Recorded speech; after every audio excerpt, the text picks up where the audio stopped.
Dear students, आज का जो लेक्चर है वो हम नया चैप्टर शुरू कर रहे हैं जिसका नाम है सेल, ह्यूमन सेल। ठीक है, तो जब हम ह्यूमन सेल के मुतालिक पढ़ेंगे इस चैप्टर में, इसके जितने भी ऑर्गेनेलीज हैं, इसके अंदर जो जो पाया जाता है उसको हम सब कुछ डिस्कस करेंगे। ठीक है, तो इसमें एक 5 नंबर का आपका क्वेश्चन आता है। ठीक है, तो अब देखिए, हम कहते हैं कि जो सेल है ना, जितने भी लिविंग थिंग्स हैं, ठीक है, वो किससे बने हुए हैं? सेल से बने हुए हैं। ठीक है, किससे बने हुए हैं? चाहे वो प्लांट्स हैं, चाहे वो एनिमल्स हैं, चाहे वो माइक्रो ऑर्गेनिज्म हैं, वो सारे किससे बने हुए हैं? सेल के साथ बने हुए हैं। ठीक है, जो एक सेल से बना होता है उसे यूनिसेलुलर कहते हैं, और जो बहुत ज़्यादा सेलों से मिलकर होता है मल्टी सेलुलर कहते हैं। ठीक है, तो बेसिकली तो हमने आज सेल को ही डिस्कस करना है। ठीक है, तो अब पहले तो हम इसको डिफाइन करेंगे। तो हम कहते हैं कि देखिए, जैसे आपकी ये दीवार है, इसके जो बेसिक यूनिट है वो ईंट है, ब्रिक्स है। ठीक है, इसी तरह जो लिविंग बॉडी है, तो इसका जो basic structural and functional unit है उसको हम क्या कहते हैं? सेल कहते हैं। तो सेल की डेफिनेशन यही है, it is the basic structural and functional unit of body. It is structural functional unit of the body is known as cell. ये तो इसकी डेफिनेशन है। अब हम ह्यूमन सेल की बात कर रहे हैं।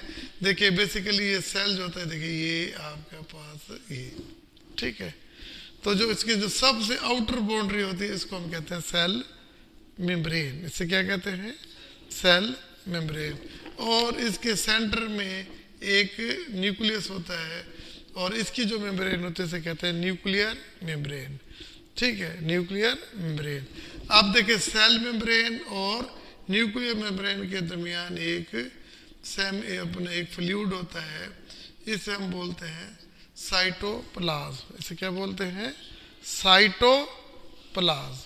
ठीक है, 3 चीजें मैंने पढ़ी हैं, cell membrane, nucleus and cytoplasm. Cytoplasm.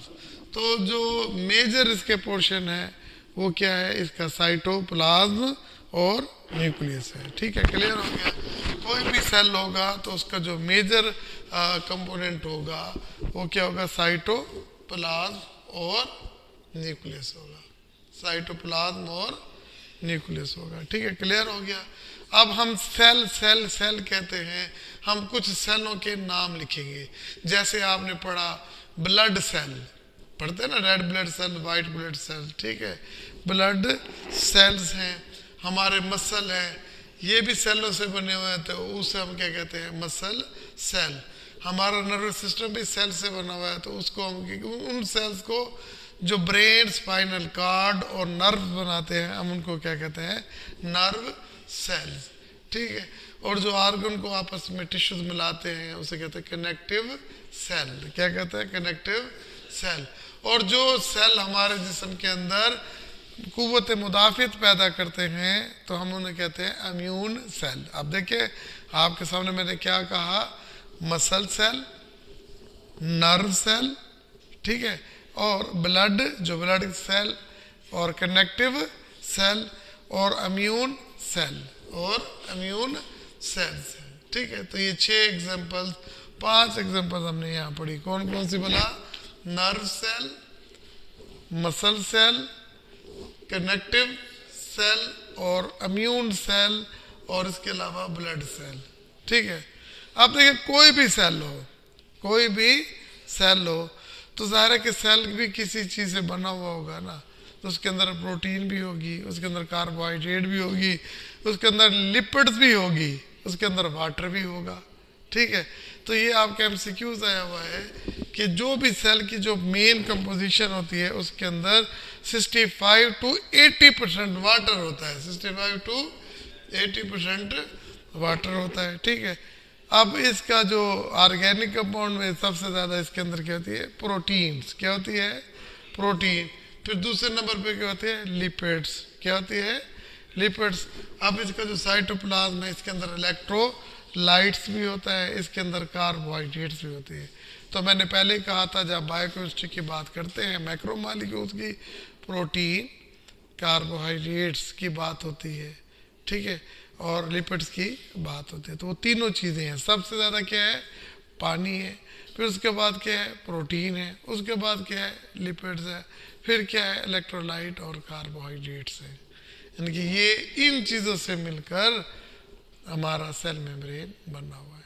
Clear हो गया? देखिए, हमने सेल की एग्जांपल बताई, सेल की डेफिनेशन बताई, सेल की एग्जांपल्स बताई हैं, और इसके बाद सेल की कंपोजिशन बताई। यहाँ पे एक एमसीक्यू आता है। अच्छा, अब ये देखिए, ये जो आपके पास है ना, ये सेल मेम्ब्रेन है और ये न्यूक्लियर मेम्ब्रेन है, और दरमियान में जो फ्लूइड है इसे क्या कहते हैं? साइटोप्लाज्म। क्या कहते हैं? हाँ, इस साइटोप्लाज्म के अंदर छोटे छोटे, मतलब जैसे ये वैक्यूल्स हैं, ये माइटोकॉन्ड्रिया हैं, माइटोकॉन्ड्रिया, और एंडोप्लाज्मिक रेटिक्यूलम है, एक जाल है, राइबोसोम्स है। क्या है? राइबोसोम्स है, इस तरह के। इन्हें हम कहते हैं ऑर्गेनेलीज। क्या कहते हैं?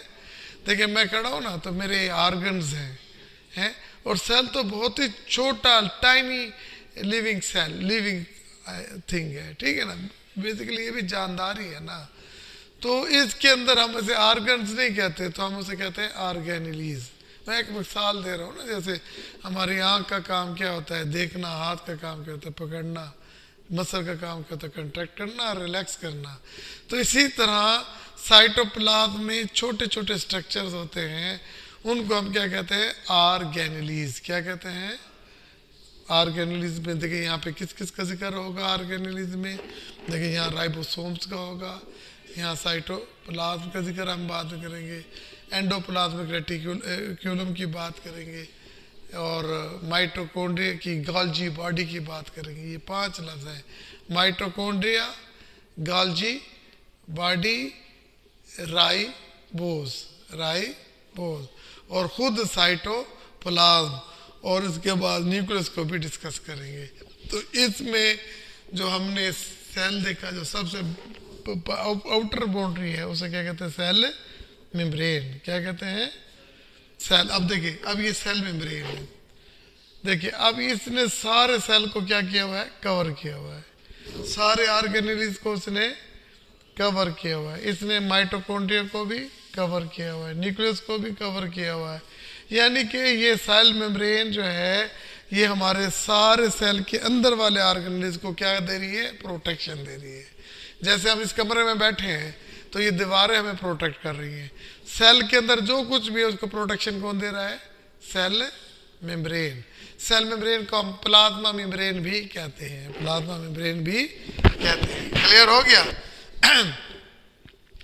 तो अब हमने ये देखना है कि ये सेल, पहला काम तो ये है गिव प्रोटेक्शन। अच्छा, फिर देखें, जो चीज़ भी सेल के अंदर दाखिल होगी या सेल से बाहर निकलेगी, सेल से दाखिल होगी या सेल से, तो उसे पहले किस में से गुजरना पड़ेगा?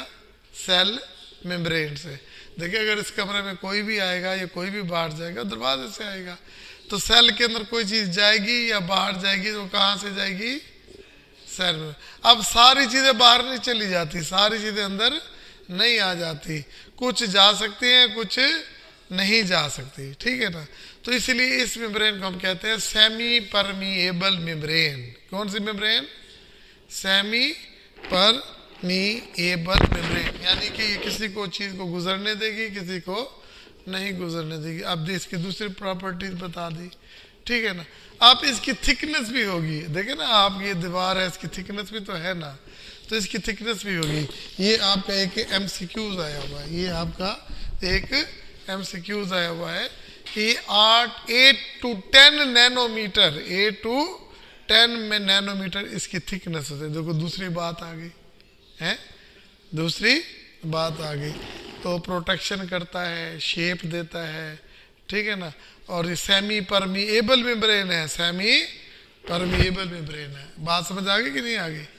अच्छा, अब हम देखते हैं कि इसके अंदर क्या क्या बना हुआ है। इस सेल मेम्ब्रेन के जैसे ये दीवार है ईंट, सीमेंट, रेत से बनी हुई है ना, तो ये सेल मेम्ब्रेन किससे बनी होगी? वही 3 चीज़ें होंगी, प्रोटीन होगी, लिपिड होगा, कार्बोहाइड्रेट होगा और कोलेस्ट्रॉल होगा। और कोलेस्ट्रॉल होगा। ठीक है, क्लियर हो गया।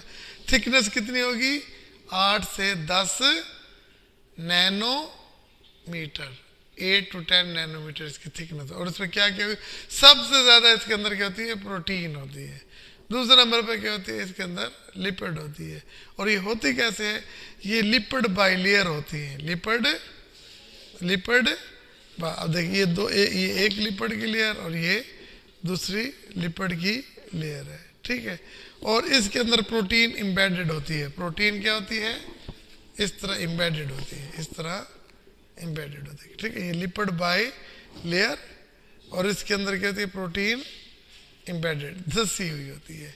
और इसके अंदर ऐसे जैसे सैंडविच कार्बोहाइड्रेट है ना, वो सैंडविच होते हैं। जैसे सैंडविच क्या होता है? ऊपर एक पीस होता है, नीचे पीस होता है, दरमियान में वो उसने सलाद रखी होती है, शामी रखी होती है, और फिर उसको सैंडविच बनाते हैं। तो इसके अंदर कार्बोहाइड्रेट भी सैंडविच की होती है। और प्रोटीन क्या होती है?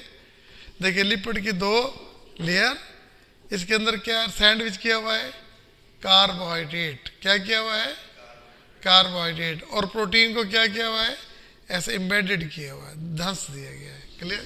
अब ये देखो, ये देखो, ये एक लेयर है और ये दूसरी लेयर है। ये लिपिड की, ये लिपिड बाई लेयर है। अब देखो, ये प्रोटीन जो इसके अंदर ये धसी हुई है। ठीक है, और कार्बोहाइड्रेट ये सैंडविच हुई पड़ी है। वही बात समझ आ गई ना? लिपिड की कितनी लेयर है? 2। लिपिड की कितनी लेयर है? 2, एक ऊपर और एक नीचे। ओके, अच्छा, इसके अंदर सैंडविच किसको किया हुआ है? कार्बोहाइड्रेट। किसको किया हुआ है? और प्रोटीन क्या हुई है? एम्बेडेड। फिर पूछो, लिपिड की कितनी लेयर है? 2। कार्बोहाइड्रेट, सैंडविच किसको किया गया है? कार्बोहाइड्रेट। और एम्बेडेड किसको किया गया है? प्रोटीन। यार याद रख लो ना, प्रोटीन। हाँ, किसको? प्रोटीन। अच्छा, ठीक है ना? अच्छा, अभी तो यही लिखा हुआ है, it is A lipid bilayer, it is A in nature, in which, in carbohydrate, carbohydrate is embedded, carbohydrate is sandwich. ठीक है ना? And protein is also embedded it. ठीक है, अब लिपिड प्रोटीन के जो है, देखिए, ये एक लेयर है और ये दूसरी लेयर है। ठीक है ना? तो ये इस तरह अंदर है। तो ये देखिए, ये इस तरह है। देखिए, ये इस तरह की लिपिड है, ये देखिए। ठीक है, इसको कहते हैं, ये इससे फास्फोलिपिड हेड। ये किसका है? Phospholipid head. और ये क्या है? ये टेल। और ये क्या है? टेल। ठीक है, ये एक्वोस्पेस के साथ अटैच है। एक्वोस्पेस के, देखिए, ये बाहर की तरफ है और ये बाहर की तरफ। और टेल किस तरफ है? अंदर की तरफ है। टेल किस तरफ है? अंदर की तरफ से। और हेड किधर है? बाहर की तरफ। हेड किधर है? बाहर की तरफ। क्लियर हो गया कि नहीं? तो अब देखो, ये लिपिड बाई है, और एक लिपिड में क्या, एक हेड होता है और 2 टेल होती है। और हेड जो होता है वो किस की तरफ होती है? बाहर की तरफ। और टेल की तरफ होती है? अंदर की तरफ। ठीक है, क्लियर हो गया? तो कहता है कि देखिए, it is outer covering of the cell. ठीक है, it is very thin in nature, और इसकी जो थिकनेस है वो 8 to 10 नैनोमीटर है। इसका structure, it is a bilayer in nature in which carbohydrate and sandwich and protein is also embedded it. ठीक है, अब इसके मैंने हमने ये देखिए, ये क्या है? फास्फोलिपिड हेड, और ये क्या है? Lipid tail. Lipid tail. अच्छा, function, it provide the passage of water soluble substances, it provide the passage of water soluble substances। अब देखो, ये लिपिड लेयर है और ये प्रोटीन है। लिपिड से लिपिड सॉल्युबल चीजें गुजर सकती है। ठीक है, लिपिड लेयर से सॉल्युबल वो चीज जो लिपिड में सॉल्युबल हो सकती है वो गुजर सकती है, लेकिन वाटर और आयन सॉल्युबल चीजें नहीं गुजर सकती। ठीक है ना? अब देखिए, नेल पॉलिश है, वो जो है वो मिट्टी के तेल से तो उतर जाएगी, लेकिन पानी से नहीं उतरेगी। अब चलो, लिपिड सॉल्युबल तो आ जा सकेंगे, लेकिन जो वाटर इन जो वाटर सॉल्युबल है और आयनिक है वो कहाँ से गुजरेंगी, तो वो इन प्रोटीन से गुजरेंगी। इस अब बात समझ आई कि नहीं? अगर कोई रूह हो, बदरूह हो, वो तो दीवार से गुजर जाएगी, दरवाजे से तो नहीं गुजरेंगे। दरवाजे आप जब भी गुजरेंगे तो दरवाजे से गुजरेंगे ना। तो वाटर सॉल्युबल और जो आयनिक सब्सटेंस होंगे वो कहाँ से पास करेंगे, प्रोटीन से। वो कहाँ से पास करेंगे, प्रोटीन से। क्लियर हो गया ना, समझ आ गई? तो इसलिए आगे कहता है it provide the passage of water soluble substances. ठीक है, अच्छा। These act as a transport by the attaching to the cell membrane protein. और वो कैसे पास होंगे, ये सेल प्रोटीन के थ्रू, इनके साथ वाटर सॉल्युबल इनके साथ अटैच होंगे और निकल जाएंगे। इसी तरह जिनके ऊपर चार्ज होगा, permit the passage of ions, ठीक है ना, and molecule outside the cell membrane. तो जो आउटसाइड सेल मेम्ब्रेन के साथ आयंस भी चले जाएंगे। वाटर सॉल्युबल सब्सटेंस भी किससे अटैच होंगे, प्रोटीन से, और बाहर निकल जाएंगे। इसी तरह जितने आयंस हैं वो भी प्रोटीन से अटैच होंगे और बाहर निकल जाएंगे। क्लियर हो गया? अच्छा, सम कार्बोहाइड्रेट्स। अब इसके अंदर कुछ कार्बोहाइड्रेट्स होती हैं। भाई कार्बोहाइड्रेट का क्या ताल्लुक है, कोई काम होगा ना? वो कहते हैं इसका काम ये होता है, मतलब ये जो हार्मोन है, ये एक हार्मोन है, ये रिसेप्टर के साथ सेल में के साथ अटैच होता है।